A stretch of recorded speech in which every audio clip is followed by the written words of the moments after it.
হামদ পছন্দ করতেন। সাহাবাদেরকে দাঁড় করিয়ে দিয়ে নবী সাল্লাল্লাহু আলাইহি ওয়াসাল্লাম নাচ শুনতেন। একজন নাচ তার নাম হলো হাসান বিন সাবিত। জোরে বলুন সুবহানাল্লাহ। সুবহানাল্লাহ। হাসান বিন সাবিত যাকে শাইর রাসূল বলে ঘোষণা দেওয়া হয়েছে।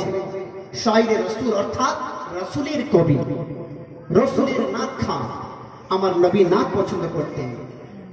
এখনকার যুব সমাজ যদি ইসলামিক নাচ ওই গানের বদলে যদি শোনে, অবশ্যই তার ঈমানটা তাজা হবে, কালচার ইসলামিক থাকবে।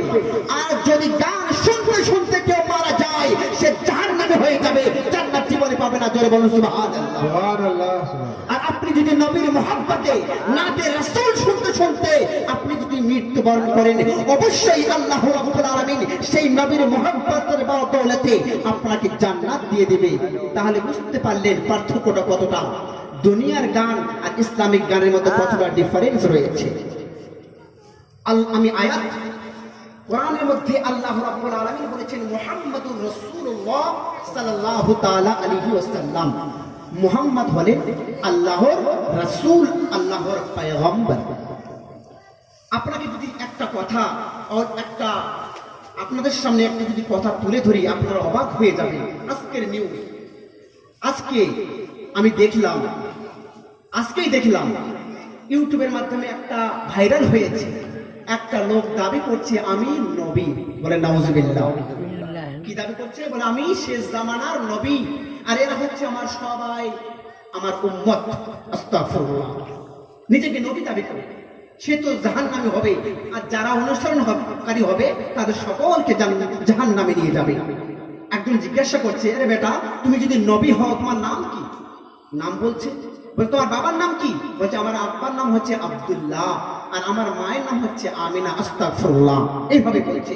তাকে লাঠি দিয়ে দুটো হুড়া মারলো। বলছে কোরআনে আয়াত বলতো, বলছে ইন্না আতাইনাকাল কাউসার। বলছে ইন্না আতাইনাকাল কাউসার, তোর বিসমিল্লাহ আর আউযু বিল্লাহ তোর বাপ বলবে?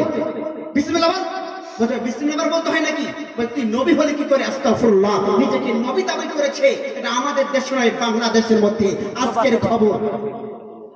মুআজ্জাজ সাহাবায়ে কিরাম এইভাবে বিভিন্ন দিক থেকে ইসলামকে দাবানোর জন্য একটা প্রকল্প চলছে। ইসলামকে দাবানোর জন্য, ইসলামকে নষ্ট করার জন্য সাজিশ চলছে। ইহুদি নাসারাদের সাজিশ চলছে ইসলামকে নষ্ট করার জন্য।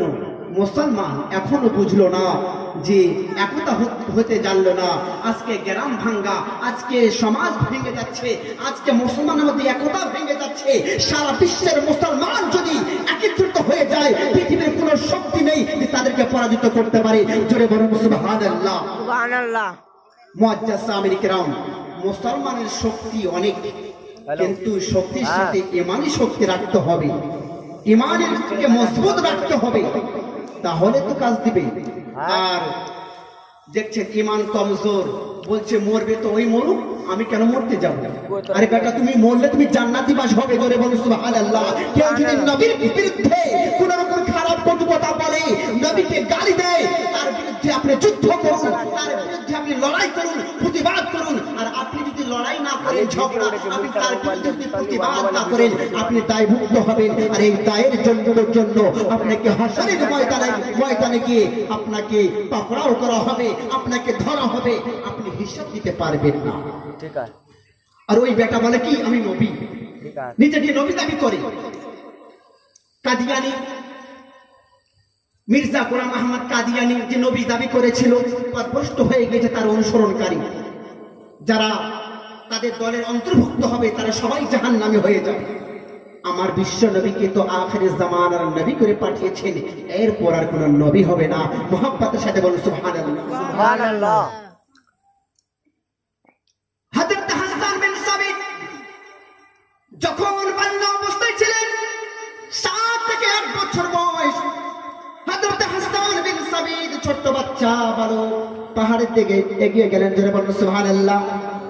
পাহাড়ের দিকে যখন এগিয়ে যাওয়া, একটা ইহুদি পাহাড়ের চূড়ার উপরে চেপে আওয়াজ দিয়ে বলতেছে, ইয়া আইয়ুহাল ইয়াহুদ ইজতামিউনা, হে ইহুদিবাসীরা কে কোথায় আছো, এক জায়গায় জমা হয়ে যাও। বারবার করে এই বাক্য পরে করতেছে। আর সমস্ত ইহুদিদেরকে একত্রিত করতেছে। জোরে বলুন সুবহানাল্লাহ। সুবহানাল্লাহ। হযরত হাসান এই কথাগুলো শুনছে, বাল্য অবস্থায়, ছোট অবস্থায়, ছোট্ট ছেলে হযরত হাসান বিন সাবিত দাঁড়িয়ে দাঁড়িয়ে তাদের চিৎকার শুনতেছে। আর ইহুদিরা সব এক জায়গায় জমা হয়ে গেল, এক জায়গায় জমা হয়ে গিয়েছে। বলছে কি ব্যাপার, আপনি চিৎকার করছেন কেন? ইয়া আইয়ুহাল ইয়াহুদ ইজতামিউনা, সবাইকে একত্রিত করলেন কেন? বলছে তোমরা কি জানো?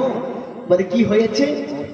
বলছি আমরা একটা নক্ষত্র, একটা তারা প্রত্যেকদিন নিয়মিত ভাবে আকাশে দেখতাম, আজকে কেন রূপান্তর হয়ে অন্য জায়গায় কেন দেখা দিল? জোরে বলুন সুবহানাল্লাহ।